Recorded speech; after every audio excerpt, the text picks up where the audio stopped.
Ahí están jaloneándose. En un instante, uno desarma al otro y vea, le apunta y le dispara. Ahí lo mató.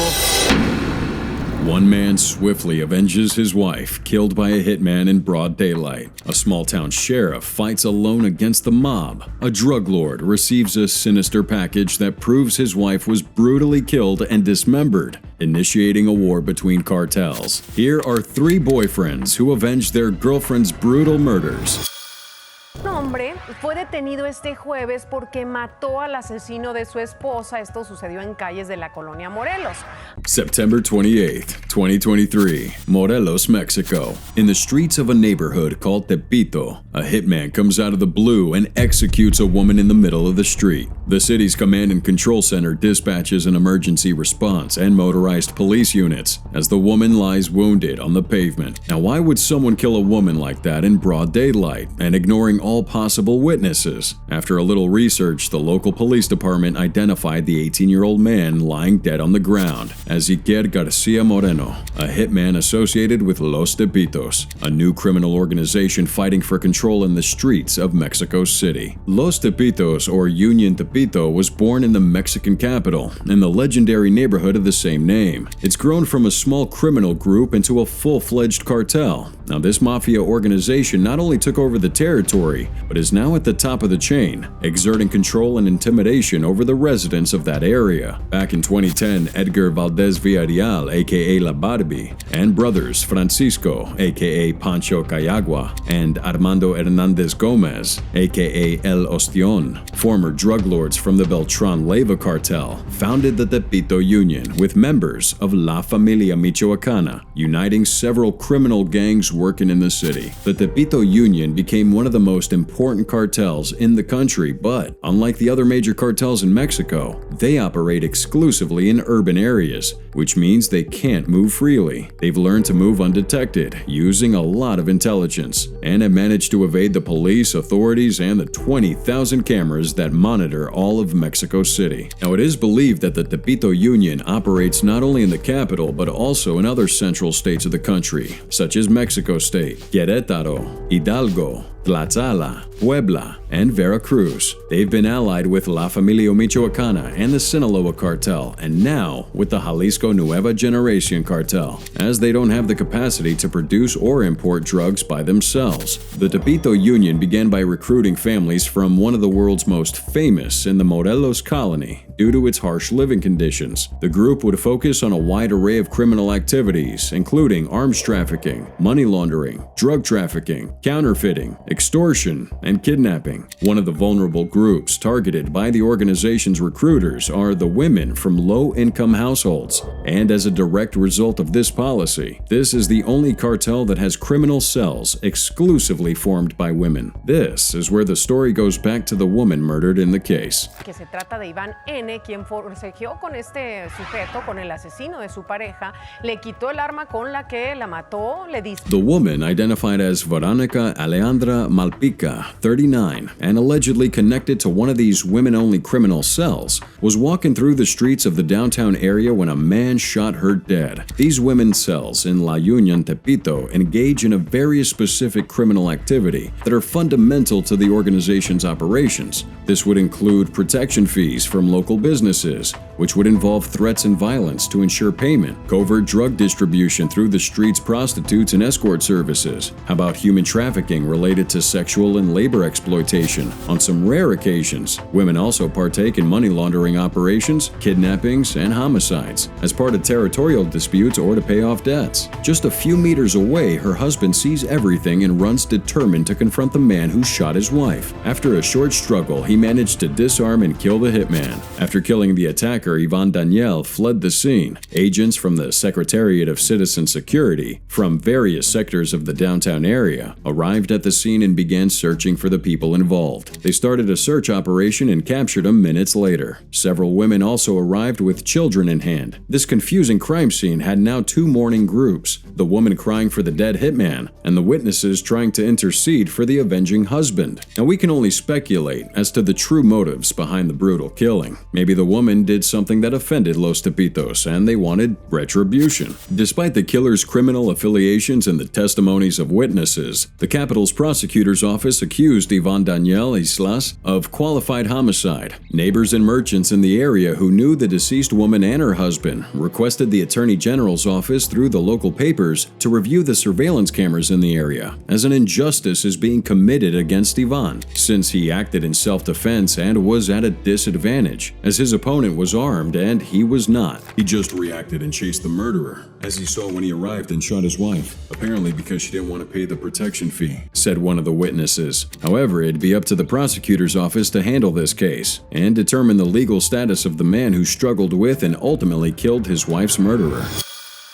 Ladies and gentlemen, here is the gentleman whose life is the subject of the movie Walking Tall, Buford Pusser.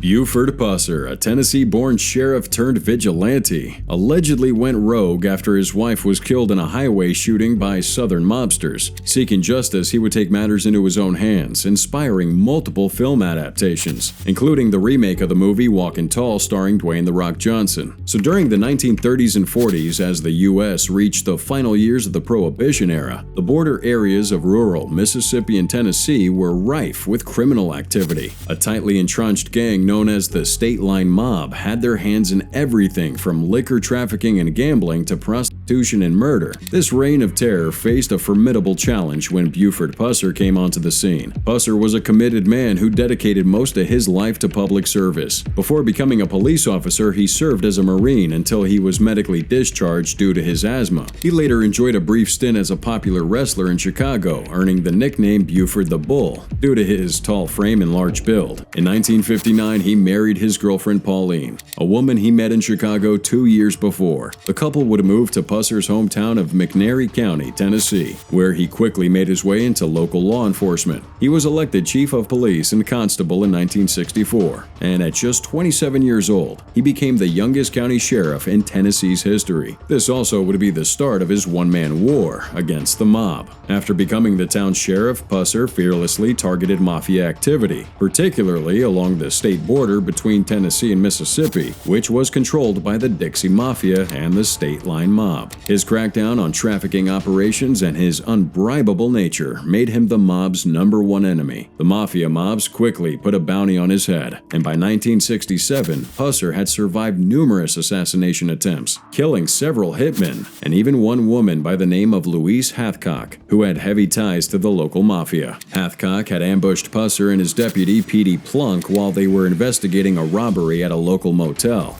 Does the fact that you had to take these 2 human lives ever haunt you? Yes, of course.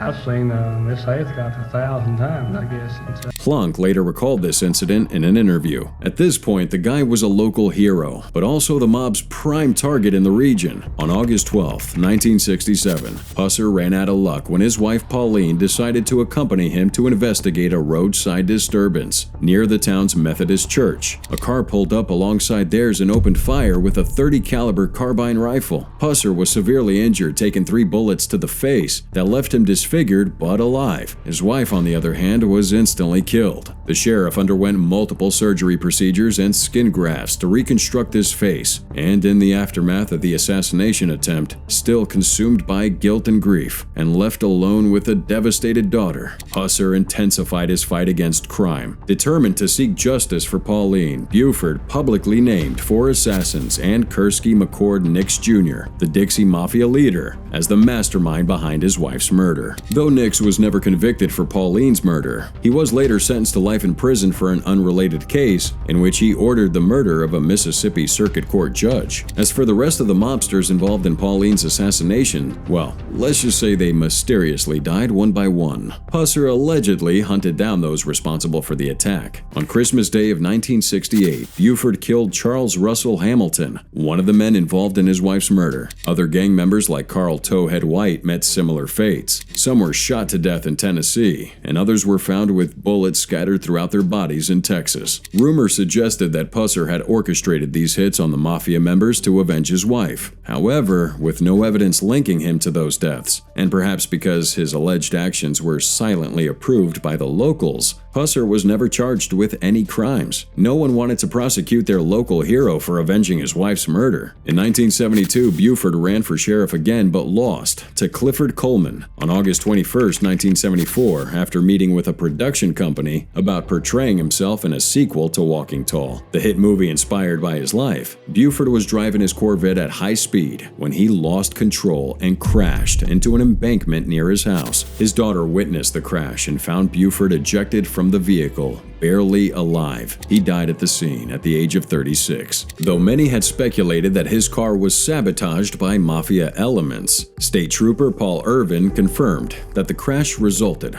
from drinking and driving at excessive speeds. Buford Pusser, the lawman who stood tall against corruption, was dead. He was buried alongside his wife Pauline in the Adamsville Cemetery. Although his family believed his death in the crash in '74 was intentional and planned, nothing was ever proven. As others in Tennessee praised Buford Pusser's heroic deeds, Barbara Bivens, a publisher, presented the public with some darker possibilities lying deeper in this story. She cited never-before-seen reports from the FBI, which suggested that Buford was involved in illegal activities, and that one of the men responsible for Pauline's death had made a deal with the sheriff. Bivens alleged that Pusser was involved in crimes such as human trafficking and drug trade. She also accused Pusser of murdering Hathcock in cold blood, claiming she was shot in the back instead of being involved in an assassination attempt against Pusser. In a shocking turn of events, Bivens even blamed Pusser for shooting his own wife, and then tried covering it up by shooting himself. The allegations left many people in disbelief, as Pusser had always been regarded as a hero. The FBI investigated the claims, but found nothing substantial to support Bivens' accusations. Nevertheless, her claims continue to stir up controversy and debate about the true character of Buford Pusser. His daughter Dwana denies her father's involvement in any of these activities and points out the absurdity of Bivens' claims, deeming her as an opportunist ready to make a quick buck by retelling her father's story. Well, this morning we have new developments in a decades-old cold case into the killing of the wife of former legendary McNairy County Sheriff Buford Pusser. Surprisingly to everybody, in 2024, almost 5 decades after her tragic death, Pauline's body was exhumed by the Tennessee Bureau of Investigation in an attempt to reopen her case. The FBI received a tip that an autopsy was never performed on her body, so perhaps we haven't yet heard the last words on this case. But I do believe we should have truth and justice, and so if there is someone that hasn't paid a price for doing that, then it should be, justice should be paid.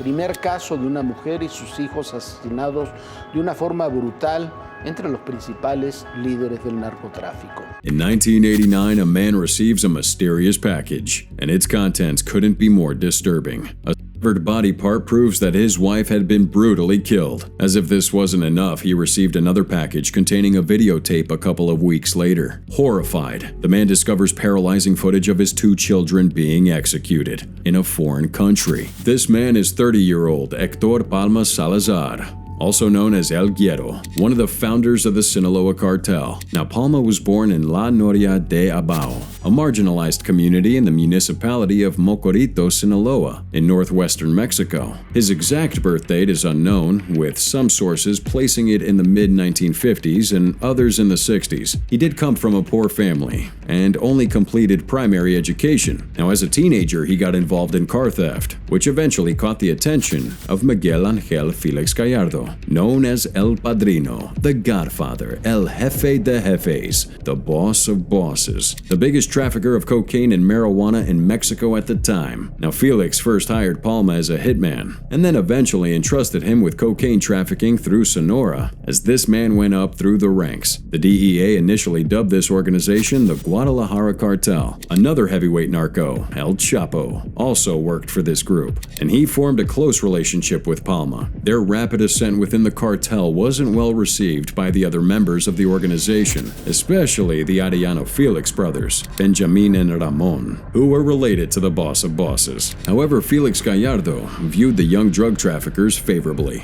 Visión e inteligencia de Guzmán, junto al poder y la violencia de Palma, fueron suficientes para que comenzaran a pensar dar los primeros pasos hacia la formación de lo que después sería el Cártel de Sinaloa. The murder of Enrique Camarena, El Kiki, an undercover DEA DEA agent, changed everything for the cartel. U.S. authorities claimed that Felix Gallardo, along with Rafael Caro Quintero and Ernesto Fonseca Carrillo, were responsible for the murder. Consequently, the three were gradually apprehended, leading to the division of the Guadalajara cartel's drug trafficking routes. The arrest would only trigger a war between a new team, formed by El Guero and El Chapo, against the Arellano Felix brothers. Shootouts, massacres, and even bombings marked the violence in northern Mexico. At some point during this war, Hector Palma kept a shipment of drugs from Felix Gallardo, who finally accused him of betrayal. Gallardo's revenge would quickly become the most notable episode in Palma's life. The drug lord wanted to hit Palma as close to home as possible and teach him an unforgettable lesson. His scheme started by hiring a handsome Venezuelan trafficker by the name of Rafael Clavel Moreno to seduce Palma's wife, Guadalupe Lea Serrano, to the point of convincing her to leave her husband and take their two children, Jesus and Natalie, to the United States. Fue Rafael Clavel Moreno,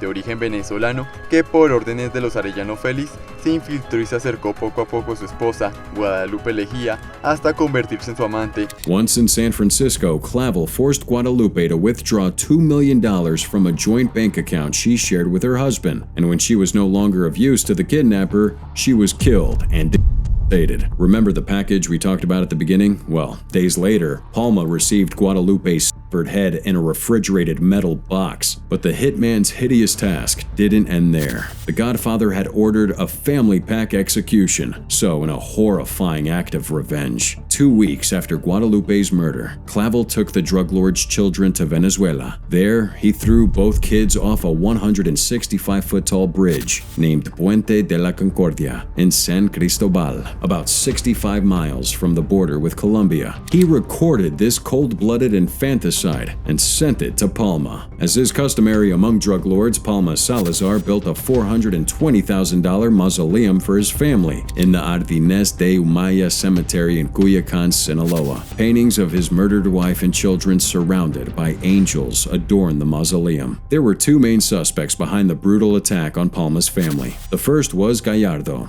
who might have sought revenge after Salazar kept part of his merchandise that he was supposed to smuggle into the U.S. The second suspect, due to the nature of their rivalry, were the Arellano Felix brothers. Todo en juego, incluido el honor del Güero Palma, un viejo conocido del cártel de Guadalajara, el Mayo Zambada, se acercó a los de Sinaloa para planear una venganza en contra de los Arellano Félix. El Guero's response would be brutal. He started by ordering the deaths of 9 friends and relatives of Gallardo, including his mother-in-law. Some of these bodies showed multiple injuries, fractures, and lacerations. Palma's revenge would only get wider and more ambitious. With the help of his partner and friend El Chapo Guzman, he murdered some of those involved in the massacre, along with their friends and family members. Clavel Moreno was the first victim, and Palma Salazar orchestrated it from prison. The hitman was arrested in Venezuela by authorities and imprisoned for the murder of 2 minors. He was then killed in prison under strange circumstances. The perpetrator was never caught. Later, Clavel Moreno's 3 children were killed,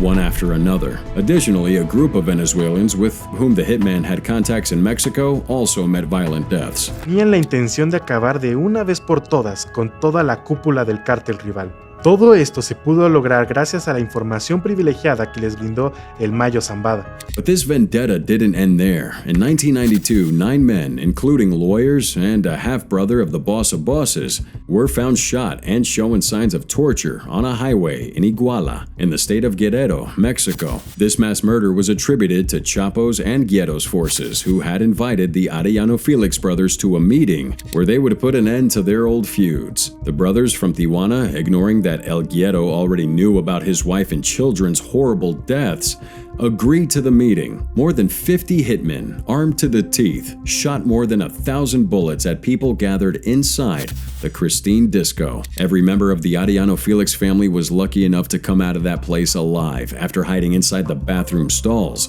and sneaking around ventilation ducts. Todo en juego, incluido el honor del Güero Palma, un viejo conocido del cártel de Guadalajara, el Mayo Zambada, se acercó a los de Sinaloa para planear una venganza en contra de los Arellano Félix. Reynaldo Zambada, aka El Rey, one of the 4 leaders of the Sinaloa cartel, would later testify during El Chapo's trial in the U.S. that his brother, Ismael El Mayo Zambada, helped plan the shootout inside Christine's nightclub in Puerto Vallarta on November 8, 1992, during Benjamin Arellano Felix's birthday party, where a commando unsuccessfully attempted to assassinate the Arellano Felix brothers as an extension of El Guiero's revenge. 10 more people were killed in this hit, including several innocent partygoers. The war between the Arellano Felix brothers and the Guiero Chapo team continued until the murder of Ramon and the arrest of Benjamin, leaving a partial victory for the Sinaloans who, along with Ismael El Mayo Zambada and Juan Jose Esparragoza Moreno, El Azul, founded the Sinaloa cartel, which we know is one of the most powerful criminal organizations in the world. Now, one thing's for sure, the old school code to respect the lives of family and friends of the capos and drug lords